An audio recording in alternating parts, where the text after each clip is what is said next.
Welcome to another edition of the Congressional Western Caucus Chairman's Chat.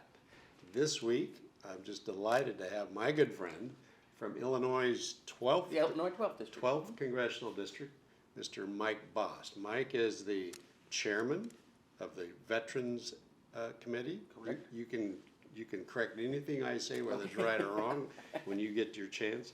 He's come to talk to us a little bit about the work of the Veterans Committee. One of the things that's interesting to me that I learned a few years ago, that rural America, which we both represent, Right. I've been to your district, you've been to mine. I have. How do you say this? Contributes a greater percentage of the young men and women who go in the armed forces Come than from anywhere areas else. like that. Yeah. They do. And it really is the fact that, you know, I'm Marine. My grandfather was a Marine, my dad, Army, his brother's Army, my uncle, Marine, and then my son is a Marine and my grandson is a Marine. Oh, wow. So you're a military family. Yes, yeah, very much so. And so the work at VA is kind of personal, but it is true that a majority of our veterans, our people who serve, the people who serve this country, come from rural America. It's just kind of instilled into us, I guess, and those freedoms are worth protecting. It's kind of drilled into your head when you grow up in those areas. Certainly is. Yeah. Certainly is. So talk a little bit to our viewers about the Veterans Affairs Committee, Okay. why it's important, what are some of the things you do? And let me tell you that most everybody knows that the VA provides medical care for those veterans that either served long enough to receive that medical care or have some disability that then they receive that care. So the veterans hospitals around and everything like that, that's what everybody knows that the VA does. But they do a whole lot more than that. The VA also handles the GI Bill. And understand there's been many different GI Bills over the years. Yeah, I was so lucky that the original GI Bill, they actually stopped the GI Bill in 1978. I went in the Marine Corps in 1979. They started the new GI Bill in 1984, and I got out in 1983. So I'm one of the... You missed it. I missed it. But the GI Bill now is, we implement both the old GI Bill and now the new GI Bill and the benefits that go with it as far as education, and they are now also transferable to your children if you don't use them. So we deal with GI Bill, we deal with veterans home loans, and special credit to our veterans. We deal with, the VA also has the mental health side, which is something we have to deal with. And we deal with every veterans cemetery in the United States and every military monument and veteran cemetery around the world. Oh, really? Yeah, Wow. and it is a very big... The VA is the second largest bureaucracy in the world. Second largest. Second largest. DOD is the first. Yeah. And when being chairman of the VA, if you think, and being chairman over the second largest bureaucracy, if you think there's not a problem, wait 5 minutes. Maybe 3 minutes. Maybe three. We got some unique issues that come up. Some that your listeners might go, how in the world did you deal with that? A very unique incident that happened a couple years ago when I was ranking member. My staff director comes in and she says, "Boss, we have a problem." That's not a good way to start the day. And I go, "Okay, what's going on?" She said, "Do you understand that Arlington National Cemetery has a green spot?" A green? A green field. And I said, what's a green field? So for those who want to be environmentalists pure and pure, they don't want headstone. And what they do is they take this area and they roll the sod back, they sprinkle the ashes and then roll the sod back. And so that way it remains green.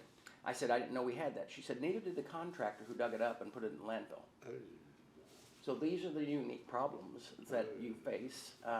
You have other big problems too. Right now we're having till September of 2024, we will not be doing caisson military honors because we have a sickness in the horses that we're trying to go through and bring a new set of horses in, and it was handled very poorly by the Army. And I've already had them before me because it is not good not to have the case on. It's part of the military honors. Yeah, ceremony, tradition. Ceremony, tradition, yeah. So we're dealing with that issue. Not counting the bigger issues, you know. Yeah. So you and I both, like I said, come from rural areas, represent rural areas. You know, I've told people over the years that the lion's share of the calls that I get in my congressional offices are from veterans having issues with the VA. Right. So one of the biggest issues is access to the services, the health care that they get. Right. Because, you know, being rural, maybe a CBOC, maybe a hospital is not that close. Not close. So what are some of the things that you're working at to help improve that? Several years ago, and I think we're 3 or 4 years into it now, we passed the Mission Act. Originally, it was a Choice Act, okay? That didn't work real well. They weren't implementing it correctly, so we came back and passed a bill. It was right at the end of the time that Phil Rowe was chair, so that would have been 5 years ago. We passed what's known as the Mission Act. And the Mission Act basically, if you are 50 miles or more away from a VA, you can automatically seek help in the private sector. Okay. Private sector. 50 miles. 50 miles. As And that's not as the crow flies, or yeah, it's 50 miles, and actually you can seek help even besides that, and most times do. Now the problem we have with that, let me also say this. Also, if they can't get you into an appointment that you need within with 30 days, I think it is, and you need it, you can also go. Okay. And that's no questions asked. You can go.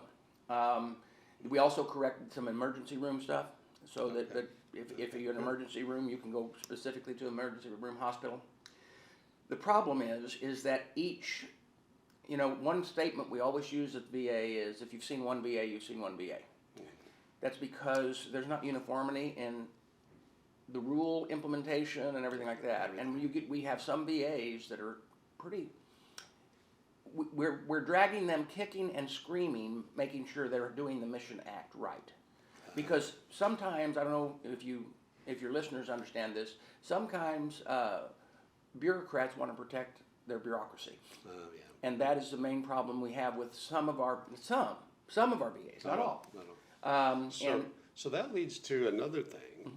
Reminds me, you've been very engaged, and I have been as well, in this whole electronic records transfer. Can I use the word disaster or fiasco? Terrible. Okay. What do you want to name it? It's so bad. So talk a little bit about that, where we are, and maybe where we're going. If you can do that in a short amount of time.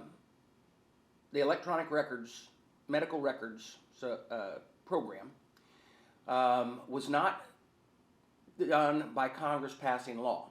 It was done and started during the Trump's administration.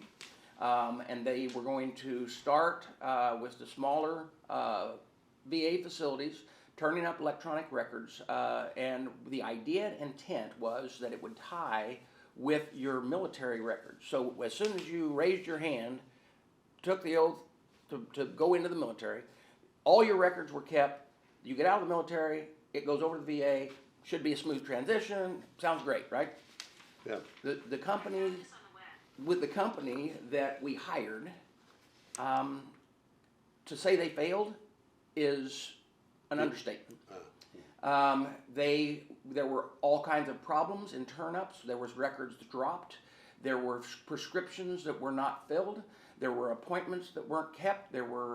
We actually have had some people, even to the point where by records not being done correctly, we Compromise people's health. compromise their health even to the point of death. Really? Yes. Wow, that's serious. It is serious. And originally the VA tried, and when the Trump administration went out, the Biden administration kept carrying on. We have it right now that they've tried to turn it up in 5 different locations. Every one of them has been a debacle. Every one, we lose employees. The employees become so frustrated. We lose docs because docs are so angry at the system. We know that because state of Washington, we've been You were the ones at the pit. we were the guinea pigs. Yeah, you were. And so now we've put a freeze on it. While we're allowing the company to say, okay, without more money, you're going to get this straightened out. and we've got them, the company working on it. We're gonna see, we've got it, like I said, we've got a hold. We're not rolling out any more than those 5 because, one, we can't afford it, nor can our customer, the veteran, afford it. So Yeah, we're in the middle of the hold right now. Well, And we have, so you know this, we have a subcommittee that specifically deals with nothing but that. nothing with that. Well, Nothing but that. you know, on behalf of veterans around my district and around the country, thanks for keeping an eye on that to make sure that It's gotta be right. gets done. Gotta be right. It's done correctly. Well, Mike Bost from Illinois' 12th District, I appreciate all the work you do on behalf of veterans in rural America, but all through the country. I really do. So thank you very much. Thank you. Anything you'd like to, imparting words that you'd like to impart before we stop? Yeah, I do. One thing that needs to be out there is the Veteran Suicide Hotline. Oh, yeah. 988, 3 numbers, and then *1 gets you immediate help. So if there is a veteran, your district, any place that listens to this, know that help is available to you, and it's right there at a 3-digit call. 988 *1. *1. 988 *1. Well, Yep. thank you for that. Thank you, Mike. Appreciate you Thank you, being Dan. with us. Thanks for joining us for another edition of Western Caucuses, the Congressional Western Caucuses Chairman's Chat.